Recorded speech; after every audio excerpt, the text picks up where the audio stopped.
All right. Speaking of non sequiturs. no, she's not a non sequitur, but she makes you make that sound.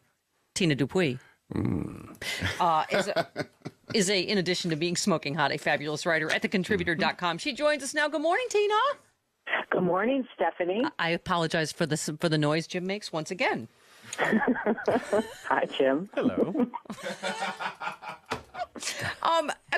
Great stuff. She forced me to do it. You must, as a writer, it must be a challenge when you go, so much is being written about everything going on at the Supreme Court and elsewhere. But the whole religious argument, I've just never seen anybody break it down the way you did.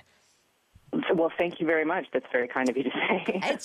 It is interesting. It is such an emotional topic. You say, liberals will tell you Jesus was a Middle Eastern Jewish hippie who hated money and communed with the outcasts of Roman society.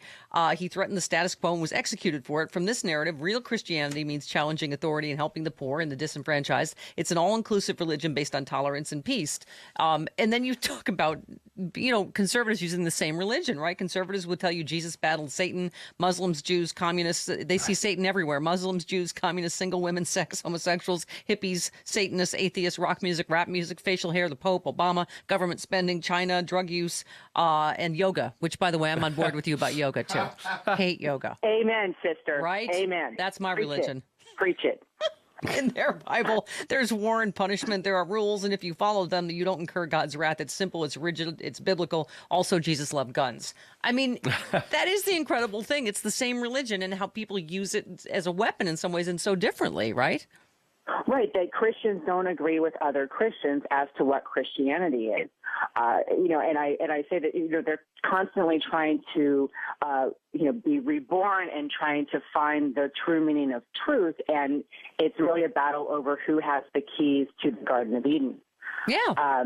And so you have these people who just, absolutely oppose one thing, let's say homosexuality, and other people who really believe that, all people are equal and all people should be loved.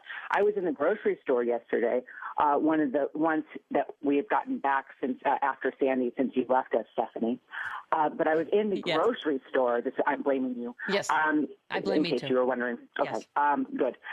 I was in the grocery store, and there was these piles and piles and piles of shrimp and lobster, and I was like, why is no one protesting this abomination? Yes. Yeah. Well, no one's yet been able to tell me that. You're right. I mean, this is what your piece is about this week, how people selectively use religion to make their arguments, and they just ignore the parts that they don't want to talk about, right? Right. Well, because religion is subjective. And, what I say in the piece is that you could basically say, you can interchange the word religion with opinion, and it would mean the same thing in most instances. Right. So my opinion is based on my religion and vice versa. Right. You right. Every group thinks they're the ones doing it right. Others are mistaken. Church is a marinade of confirmation bias. Nowhere is it more tangible than the debate over same-sex marriage. Those who have a visceral dislike of homosexuality have decided their version of Christ would also condemn gay rights. Those who think love is the ultimate virtue think their version of Christ is pro-all marriage. Those who oppose it will point out parts of the Bible that agree with them. Those who are for it will point out parts of the Bible that agree with them. But that's, I think the main premise of your piece is that's why we shouldn't be basing social policy on the Bible, right? Exactly. I mean, there are people, and I've talked to them, who really believe that the Constitution is basically the Ten Commandments in bullet points. Right. Right. They really believe that, anything that they find to be sacred has to be based on, what Moses brought down. And my beef with this is that if we are to separate church from state, which, it's not in the Constitution, but it does. It was Jefferson who said that we should build a wall between church and state, and I vehemently agree with this. There are Kentucky House Democrats just right. passed or just. Go ahead. Go ahead. I was going to ask you about this because I hadn't heard of this. It's called the Religion Freedom Act. Tell us about it. Why it should give us pause. Well, of course, the governor vetoed it, and in Kentucky, you only need 51 votes to override the governor's veto. So it's really, especially since you're a Californian, they need a supermajority to decide on today being Tuesday.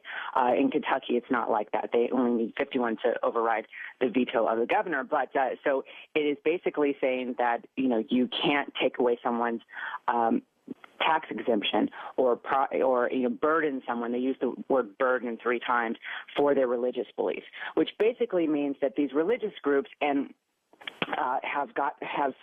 they now fear that if they speak out against homosexuality, if they speak their mind, if they give their opinion, that they will be somehow discriminated against, because they want to be able to discriminate against other people and they don't want it to happen to them. So apparently that whole part about do unto others has been redacted in their version of the Bible. But so when you have basic giving immunity to people because of their religion, so that they can, be as big a jerks as they want to other human beings, and also infringe on their civil rights. That's when this opinion versus religion debate kind of gets fuzzy for me. My favorite line of your piece is, the faithful don't want to be discriminated against for discriminating. Of course they don't. Being discriminated against is awful. But I mean, it's just really good questions. The question is, where does my religious opinion end and your civil rights begin? Does my conviction trump your liberties? It's a showdown of rights versus rights, meaning, R-I-T-E-S. And you say, when it comes to equal protection, my faith in the U.S. Constitution rather than the Bible, which I think that's I was reading a piece today, Tina, from the LA Times about how the legal chaos this will actually create if the Supreme Court rules narrowly in California, overturns DOMA, but then rules narrowly in California. It's going to create this patchwork and just sort of this chaos. Don't you think? Well, it's already chaotic. I mean, there are already people who are kind of sort of married and kind of not married, and really the only way. Right, if they move, they're not married, depending on where they move to. Right. Right, and I live in New York. I live in a state where people can get married, and I have friends who refuse to that are gay couples refuse to get married because why? They are not recognized by the federal government, so they're not getting the tax break. So they're like, that's actually the new protest, is not getting married by the state until the federal government recognizes their union. Oh, interesting take. Right. I have to ask you to do another chick topic with me. I did this yesterday on CNN. Because I don't know if you've heard that. Wait, because after who's Facebook? Cheryl. I'm forgetting her last name. Facebook CEO. Cheryl. Yes. Yeah, about women leaning into their careers. Yes. So I don't know. Did you hear about this Princeton mom that wrote this? I had to go on and debate her last night, but it's literally like we've got back in the what do you call it? Back to the Future car, and we're in 1952. She wrote a piece about that Princeton women should find a husband while they're in college, because otherwise you're screwed, I guess. Right, you get long in the tooth. Yeah, after graduation. Right. She said women have a shelf life.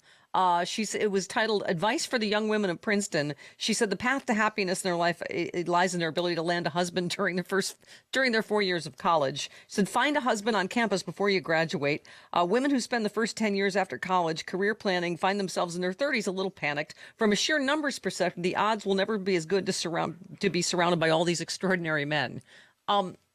Is it me, or is that a little not like lean in? It's like a lean back and think of Ward Cleaver. What, your thoughts?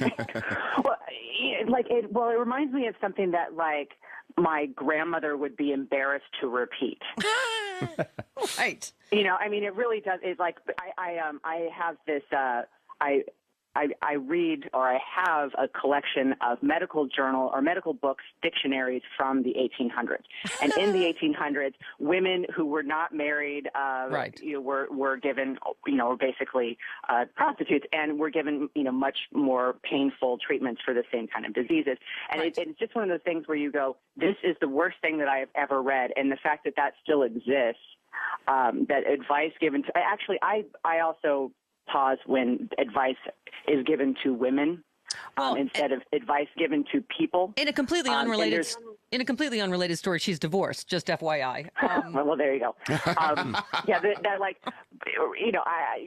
I also think that the lean in is kind of condescending too. Right. I think that the whole point of feminism is that we would be able to make our own choices, and we would be able to do what we felt we wanted to do, and if that's raising children and leaning out, or being a CEO, that was also acceptable. Right. Well, I think that preaching gets really ridiculous. Yeah, thank you. And I also did point out, I'm like, FYI, not everyone can afford to go to Princeton. So if your only choice is to marry a man from Princeton, she said. But also, you want to talk about shelf life? We all have shelf life. Dudes do not stay. Right. There's expiration date on all of us. She said at 30 she married a man who did not go to Princeton. She wrote that ultimately it will frustrate you to be with a man who isn't as smart as you. I wish I'd ended up with a Princeton man. So I guess her thesis is I married a dummy that didn't go to Princeton. I mean, I wonder what his thoughts are on the divorce. That poor thing who didn't marry a Princeton man. She had to settle. Thanks for the crappy love advice, though. Thanks a lot. Ay vey. All right, Tina Dupuy, great stuff as always at thecontributor.com this week. We'll talk to you again soon. Thanks, Stephanie. All right, there she goes.